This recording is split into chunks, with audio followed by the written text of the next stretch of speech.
Welcome to another video in the JavaScript tutorial series, and in this video we'll be looking at for loops a little more deeply.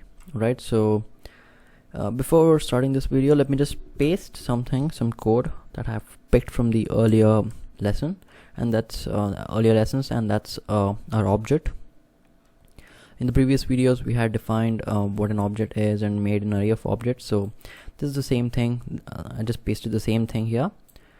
So now there's something like this. All right, we need to have each of these elements. All right, so we need each of these elements to be printed onto the console. All right, so we can do it manually again, like you can just sit there printing out each of these with the square brackets and stuff. So it's pretty tiring, especially when you're doing it for a large object or an array of objects where you have a lot of fields or you have a lot of elements. It becomes really tiring. So there's one savior for all that problem, and that's a for loop. Alright, so a for loop is basically something like this, like we just said earlier, but how it sets with the objects or arrays is what we'll be speaking now. We're just defining the array which we have defined last time, but there'll be slight changes. Object 1 length I++. Alright, so let's just go over what we have done here. We have defined the variable, that is the I variable, the variable which determines the loop, the condition, and the number of times the loop will run. That's determined by I. So we're just initializing that variable here, and we are just trying to see if I is less than or equal to the length of this object. So the length of the object is 3, so we obviously want it we obviously want it less than this particular object, so array of objects. So it's like if 0, we'll be looking at the first object. If 1, then we'll be looking at the second object, and if 2, we'll be looking at the third object. So we must terminate when I is less than object 1 of length. I had written less than or equal to, but it's less than, I'm sorry. Yeah, I is less than object 1 dot length. The iteration, the condition fails when I is 3 and it comes out of the loop, and that's where our array also ends. So array of objects, that's where it ends at 2, and so this is favorable for us. So I++ is a normal incrementer. Since we wish to increment, and since we wish to go from one array to another in a forward manner, we will be incrementing the array, the variable. So how would we go about printing any of this? So let's just console.log object 1 of I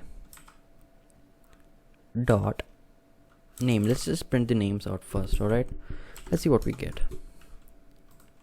All right, so we get 3 names: John, Jenny, and James. John, Jenny, and James.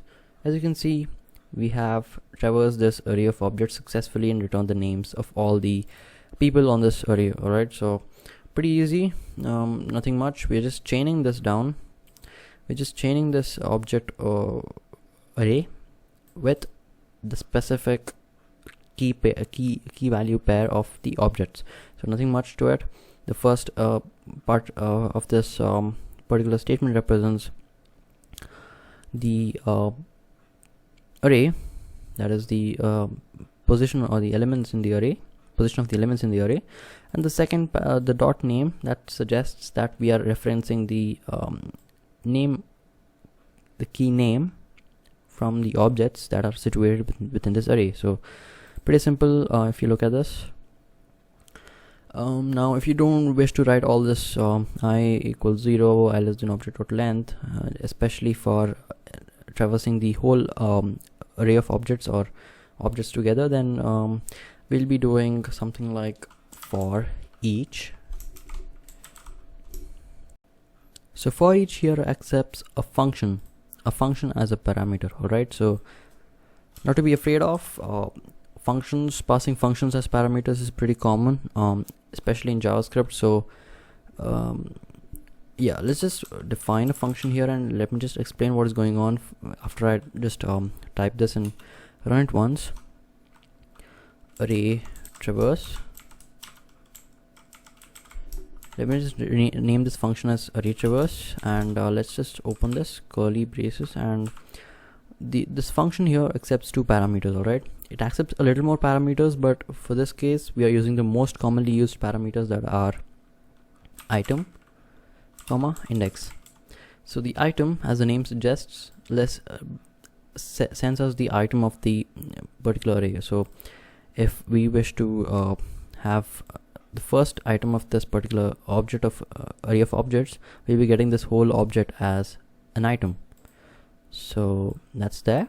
And the index we have seen earlier, the I variable. Let's just rename this to I for simplicity, and see that we'll see that I is similar to the variable I which we discussed earlier in the for loop, in the plain for loop.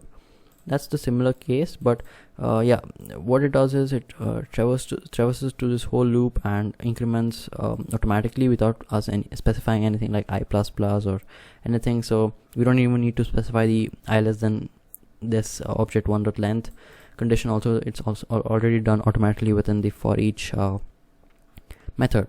So if you wish to traverse an array, then you can consider using for each. So enough talk, let's just print out console.log. Let's just print out item and see what we get. So yeah, let's just clear this. Okay, I'm sorry. Okay, so I'm sorry, we just had to pass this as a function. Note that we are passing the function as a parameter to this method, and we are not specifying the round brackets beside. Why is that? It's because the control will actually see this first and will go ahead and execute this, which doesn't make sense because we are not this is not a standalone function. This is a method to this for each. This is a function to this for each method. So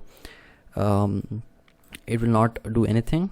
So actually you shouldn't actually define it like this.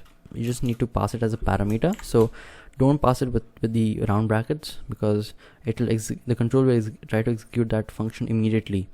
So just pass it as a normal variable of sorts or something. But yeah, the for each does all the running of the function for us, so don't need to worry about that. And if we just run this now, let's see what we get. Right, okay, for each is not defined.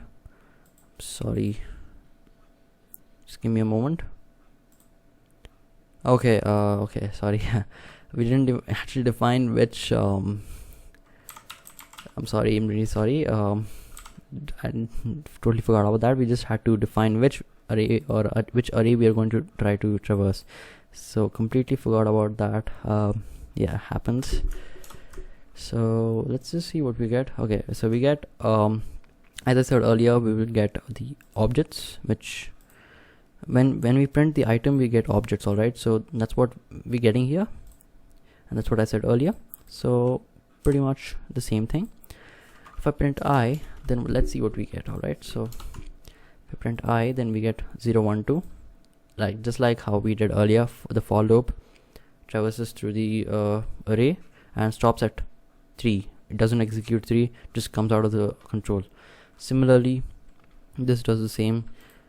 Nothing really fancy. So if you just wish to you might have already guessed by now that item dot name gives the list of names, like I said. Yeah, so pretty much the same thing. You just for each is just a convenient way of writing the extended for loop.